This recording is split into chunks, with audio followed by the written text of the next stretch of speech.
I have a hot take on the Brock Lesnar versus Gunther potential match situation. I think Gunther has absolutely killed that match. He's absolutely killed that match. And the reason I say that is because we call him the snooze general. Okay. There's nothing to him. And Brock Lesnar has absolutely nothing to him as well.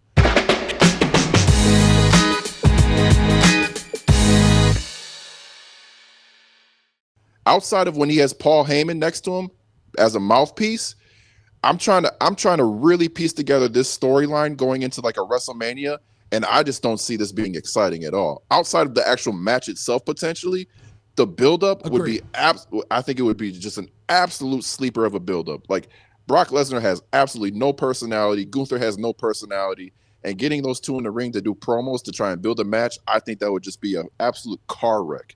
A month ago, 2 months ago, I think this match was very appealing. When Gunther held the IC title, very appealing. Gotcha. Now is the world champion, and he kind of fumbled the promo.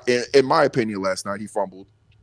I don't see a situation where you can put these two together and it doesn't become a snooze fest outside of the physicality of a match. And I guess that's my hot take. I don't know now that we can pull the trigger on a Brock Lesnar versus Gunther match. Is there a world?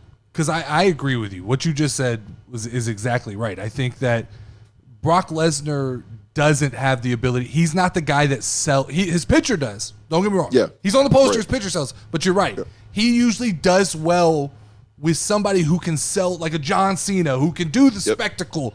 And is there a world, though, Mike, where is it still Elimination Chamber? Is that still what they're doing right before WrestleMania? Or are they inserting something? Okay, so let's just say it's Elimination. Is there a world where Gunther has a match at Elimination Chamber? That's what he's been building to. He wins that match, okay? Mm-hmm. And basically the idea is there's nobody for him. Mm-hmm. And the whole build of the story is just he's not going to have a WrestleMania match and Brock Lesnar shows up. Is there that possibility? I'm playing devil's advocate because I don't believe that that's a good way to book it. But if you're trying to get to Brock Lesnar versus Gunther, maybe the best way is just surprise the shit out of everybody. Oh shit, here's Brock.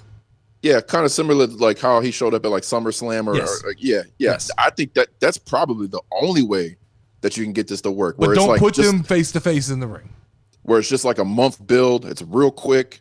It's, hey, this is the match. We're selling it. One of those things that just feels thrown together, but it's also kind of like, all right, this is going to be a bit of a spectacle. I think that's a scenario that works, but yeah, I don't see a situation where this could be a long build, and that's disappointing. Disappointing. So Jamie Phillips says, hot take: John Cena wins the Royal Rumble and chooses Gunther for the title at WrestleMania to break the record. It's gonna if he's gonna fight anybody at WrestleMania, it's gonna be Cody. Yeah, Cody. I think you're right on that. That's where I have him slotted in. Yeah. Let's see. Jim Crack Sean says, just catching up on Monday Night Raw. I'm 1,000% behind Big Bronson Reed. 80 tsunamis are awesome. I agree. I think they figured out what to do with Bronson Reed. 100%. I think he's building to something. I don't know what, but he's building. He's becoming very credible. Agree. And this is the argument that I've been fighting the internet this last week over the Wyatt 6.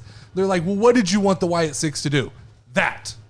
Yes. Ignore Adam Pearce, ignore all the rules, and just go smash some people. Just go break some skulls. Exactly what they did week 1 when they showed up. More of that. 100%. That's what I want. I don't need supernatural. I'm not looking for spooky or scary. No. What I mean is when the masks come off, don't just follow the fucking rules. No. Just everybody get in the ring and beat the shit out of American Made, and then just kind of end the show with them standing there like, that's what we're going to do. Yep. And we had this tense moment for a while with the Wyatt 6 where we were kind of like, are they going to wrestle? Are they just going to, what are they going to? Now all of a sudden they're just guys on the roster. I don't like that.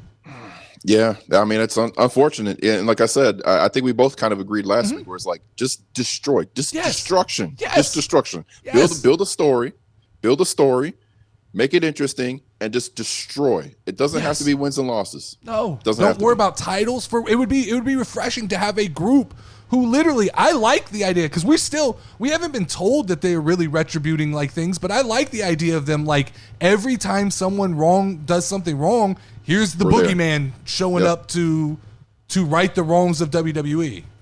Yep. Yeah, but Jim in that Crack case, says they should never wrestle in a ring. I agree. It should just all be destruction.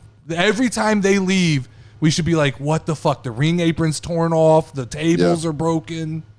And in that case, I think you have to have them float shows. Yeah, agree. All three Agree. brands. All Yes. three brands. Why all of a sudden, now that they've like signed contracts, they're good boys?